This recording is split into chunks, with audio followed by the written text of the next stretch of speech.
Hi there, and welcome to the Entrepreneur's Therapist podcast. I'm your host, Shulamit Bear Lev Tov, and I'm the Entrepreneur's Therapist.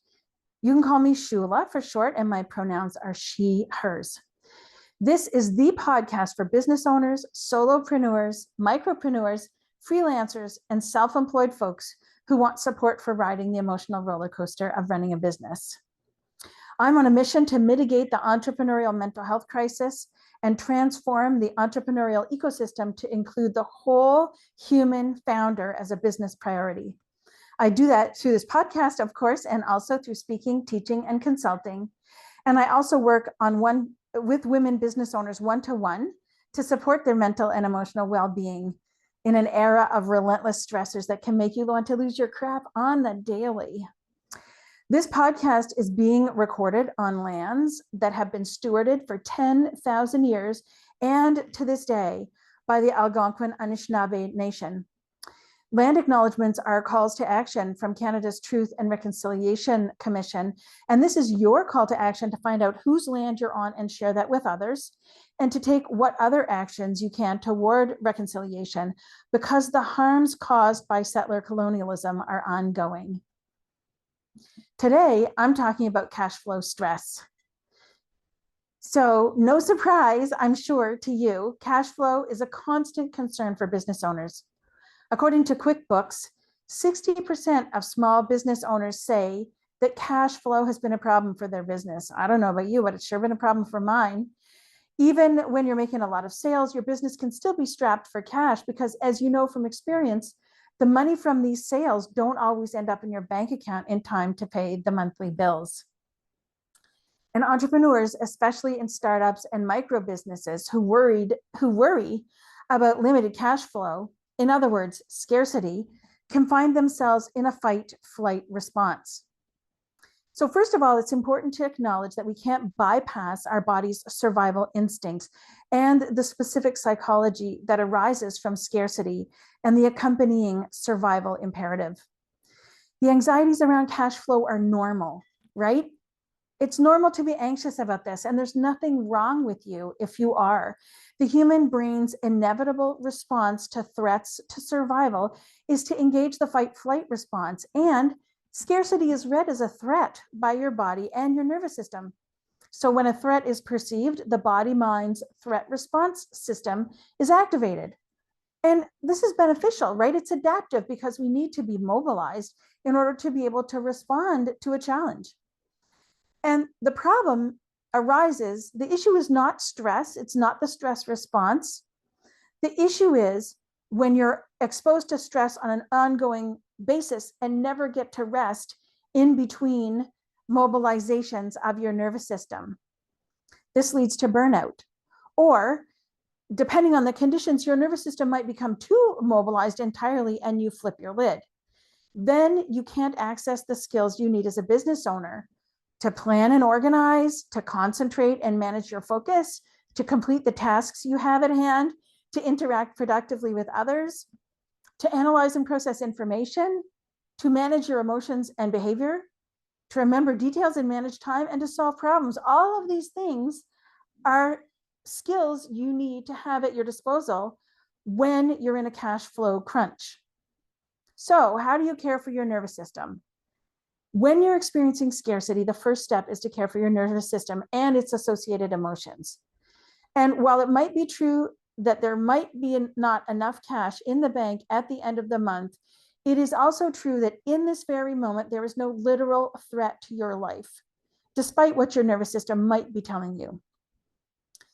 So in order to regain your capacity to think creatively and come up with solutions to the challenge at hand, some nervous system soothing might be in order. So when your body mind is in an alarm state, it's like the fire alarm is stuck in the on position, and stress-inducing phenomena are everywhere, and you have no resilience for them. You have no way to screen them out because of the level of stress that you're under. And your thoughts also are stressful thoughts. So your body mind is constantly barraged by these alarm messages, and to deactivate these alarm messages and the alarm mode in your body it's important to engage in experiences that give your body, mind, a sense of being soothed. This means offering it opportunities that make it heave a sigh, like, right? And maybe literally you'll heave a sigh, but also metaphorically for your, kind of like the revving engine to slow down, for your body, mind to relax and to heave a sigh metaphorically. So for some people, this might mean a hot bath, but for others, it might mean watching a funny movie or having a massage or even having a good cry. So in order to apply this principle effectively, right, this idea of soothing, you have to find your own way of sending yourself soothing messages that work for you. So you might already have your own ideas about what would work to soothe your nervous system. And I have plenty of resources on my website that can help you with that. And also there are links in the show notes for today that can give you access to some more tools. Another tool is breath awareness, and that might be helpful. When you place your awareness on your breath, it can support bringing your attention right here, right now to the present moment where you are actually okay. Placing your awareness on your breath and having your attention to the present moment helps you take in the fact that at this very moment, there is no threat. And in addition, the effects of mindful breathing can engage your body's brakes, otherwise known as the parasympathetic nervous system. And that can give your body and mind some relief. And in the show notes, there's a link to a short breath awareness practice you can try. And these practices don't involve changing your breath in any way. And it's important to recognize and to be aware that some of the practices that involve changing your breath may have different kinds of impacts on you. And this is why I'm recommending only breath awareness to start with for now. The best thing about the breath, other than how effective it can be at helping you bounce back from stress, is that it's the ultimately portable and practical tool. Your breath is powerful and accessible. We are always all breathing all the time. Your breath is also always with you. And so you can place your awareness on your breath at any time. And you can use that awareness with the breath to care for yourself in the midst of a stressful situation, and no one will be any the wiser. And so even a simple act of bringing awareness to your breathing can help you get your head back on straight. And again, there's a link to this breath awareness practice in the show notes. Another tool you can use is to offer yourself kindness. Self-kindness is an important part of a healthy entrepreneurial mindset. And in my experience, it's actually the foundation to a healthy entrepreneurial mindset. It's also a way to get some relief when the crap has hit the fan, so you can bring your best self back to the moment to address the crisis. So the first step is this moment of awareness. For example, you see that your bank account balance is in the red, or you're doing some planning and the math works out to a negative number. And so you might notice that your nervous system is activated. You're feeling anxious or worried, or your heart is beating, or your palms are sweating. And this is a time where you can become aware of what's happening and practice self-kindness by saying to yourself something like, oh, I see what's happening. I'm noticing I'm feeling panicky about what I've just seen. The second step then is to validate yourself. You can take a mindful breath, maybe place a gentle hand on your heart space and say something gently to yourself like, hey, I see you're having a hard time. And of course you are. What's going on right now is tough, right? It's hard to see that my account is in the red, or it's hard to see this negative number on the calculator. This is tough. And of course I'm having a hard time. It's maybe even freaking me out. And the third step is to offer yourself some comfort. And that could be as simple as placing the gentle hand, like I mentioned before, or it could be a few minutes looking out the window at nature, even just at the sky, a few minutes making yourself a cup of tea and taking that in, the warmth and the scent of the tea. You might like to play a song that you like and move around in your chair a bit, or maybe even getting out of your chair and having a little bit of a dance party. Or you could text and vent to a supportive friend or a biz bestie. So you can choose whatever would feel comforting to you and is doable in that very moment. And don't worry about trying to retain this. These 3 steps are written out in the show notes. Another thing you can do is ask for help. Once you're feeling calmer, maybe you've used some breath awareness or some self-kindness, and now you're feeling like you have a bit more capacity. You have a sense of yourself in the midst of the challenge that's currently happening. You can assess the situation and take a look at what's needed. And maybe then you can figure out what your next step is, but sometimes you still can't figure out what's the appropriate solution. And so at that point, it's okay to ask for help. In fact, it's actually a skill and an asset because you're stronger with support. As the saying goes, 2 heads are better than 1. And just like high performance athletes have coaches to help them address challenges so they can perform better, business owners can also benefit from support to address the challenges they face, like cash flow shortages, for example. Most of us are technicians having an entrepreneurial seizure, as Michael Gerber says in his book, The E-Myth. In other words, we're experts in providing the services we were trained to provide, but we may know next to nothing about how to run a business. And so it can be really helpful to have a good business coach who's a CPA, or maybe who has an MBA or other business training or extensive business experience, and who isn't a coach coaching coaches to be coaches, right? A proper business coach who has business training and experience can guide you in running your own sustainable business. And finally, it may seem obvious, but it's not always what folks who are anxious about their business money and anxious about their cash flow might necessarily want to do, but it matters a lot to get a handle on your numbers and your money mindset. You may have fears about cash flow, and why wouldn't you? Based on your past experience, based on how difficult it is to manage cash flow in a business. And you may be telling yourself, based on what's happening in the day-to-day in your business, that there won't be enough in the bank at the end of the month. Managing your cash flow goes better with a plan. Plans in general give a sense of security. They're like a map for the unknown territory you'll have to enter. And they limit the uncertainty that is an emotional and cognitive drain. Plans help you organize information and put it all in one place, and that reduces your stress as well. They help you focus and create clarity. Cash flow plans are crucial for small businesses. They help you make informed decisions on a day-to-day basis. For example, what investments you want to make or don't want to make in your business.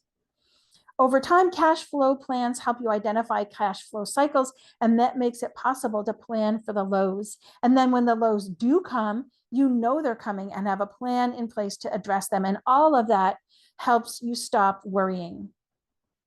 Profit First is a really good methodology to help manage cash flow. Mike Michalowicz is the author's name. And if you just search Profit First, all kinds of resources will come up for you.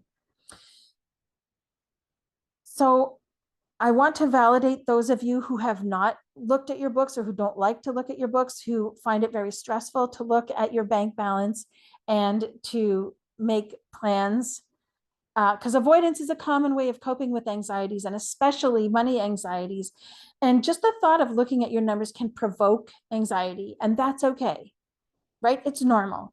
So just validate, take a breath. Yep, this is making me feel anxious, and that's okay. It's normal to feel anxious about this. But ironically, when you actually look at your bank accounts, budget, and accounts payable, you can find that your worries are out of proportion to the actual situation.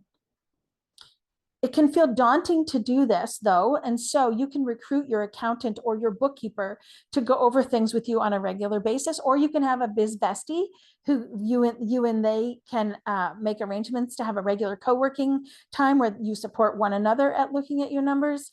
You can have a money bestie whom you can, send voice notes to as you go through the process to kind of bleed off the anxious feelings.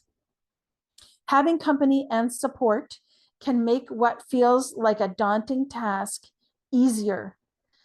And the way we think and feel about money can play a role in cash flow or the lack of it. For example, many business owners feel reluctant to ask for payment. That's just one example. And what a surprise. You've rendered the service, why not ask for payment?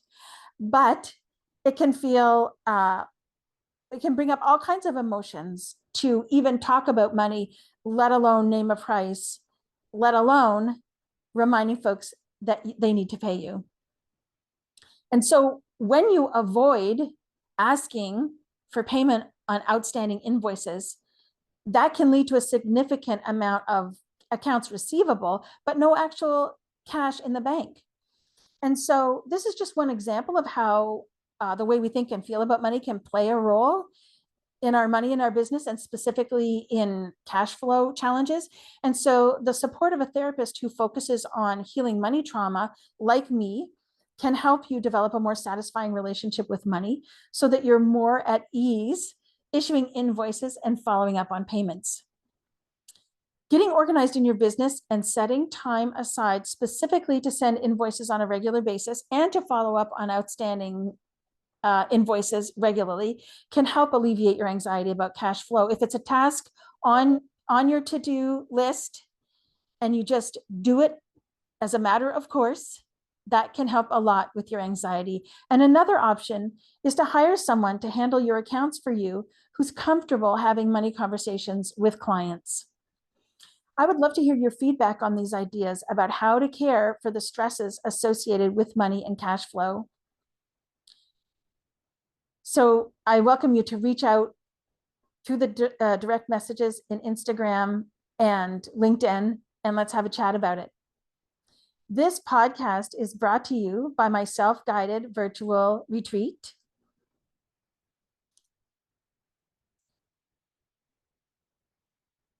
Create your customized mental and emotional wellness plan to keep your CEO self in the driver's seat so you don't flip your lid and blow up your business when the crap hits the fan.